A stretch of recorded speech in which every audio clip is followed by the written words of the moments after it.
Hey everyone, and welcome back to my channel. So continuing on with the Christmas theme for the holidays, I wanted to share with you this DIY ottoman that I recovered.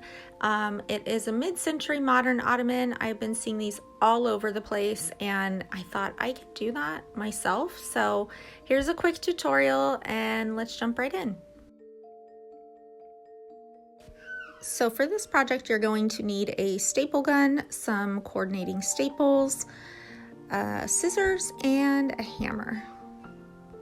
You're also going to need some fabric, and I went to Joann's and Hobby Lobby. This was the selection they had at Joann's. I love this fur. They had a ton of faux fur at pretty affordable prices, but ultimately I ended up deciding on the shag looking faux fur, and I thought it looked really cute. Hobby Lobby usually has sales on their fabric, so I got this one almost half off, and it ended up being about $10 for 1 yard. And of course you're going to need your ottoman. Now I got this ottoman from a yard sale, and believe it or not, I paid $5 for it. So I'm actually just going to recover the ottoman right over the top of the burlap that's on there already.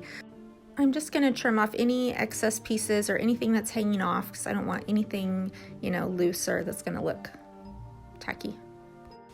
And now spreading out the fabric, I'm going to kind of eyeball and measure a width around, and I'm going to allow for a little bit of excess under the bottom. You don't want a ton, you don't want it bunching up under the bottom, but you definitely want it to come up underneath. So I would just go around and allow for some extra space, and anything that's too excessive you can always cut off in the end, but it's better to have more than less.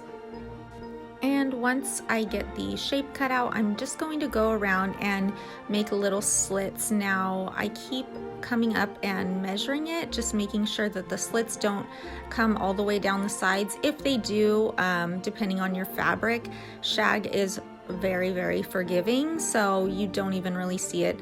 I made a couple little mistakes where I cut too much, but you honestly can't tell anyway.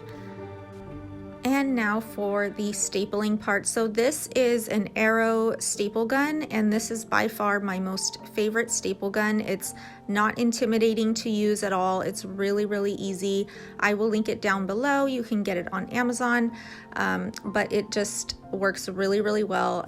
Sometimes tools can be a little bit intimidating for me, but I'm coming around, I'm getting better. If you have any suggestions for non-intimidating tools, go ahead and leave them in the comments below. I would love to hear any suggestions and new tools that I can pick up and try out.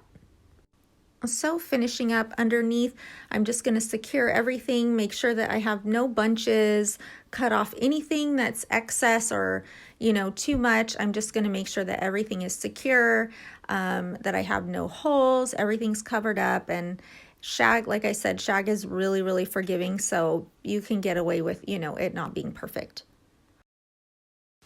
And I think that's going to do it. It looks really cute. It's the perfect addition for our modern type Christmas.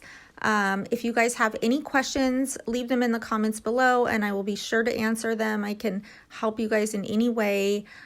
So I just want to thank you guys again for tuning in today, and I will have more Christmas and holiday decorating videos as the year goes on. So continue to check back and look for those. Thank you again for watching. Subscribe if you haven't, and make sure you leave me a comment below. I'd love to hear from you. Thanks for tuning in. Bye.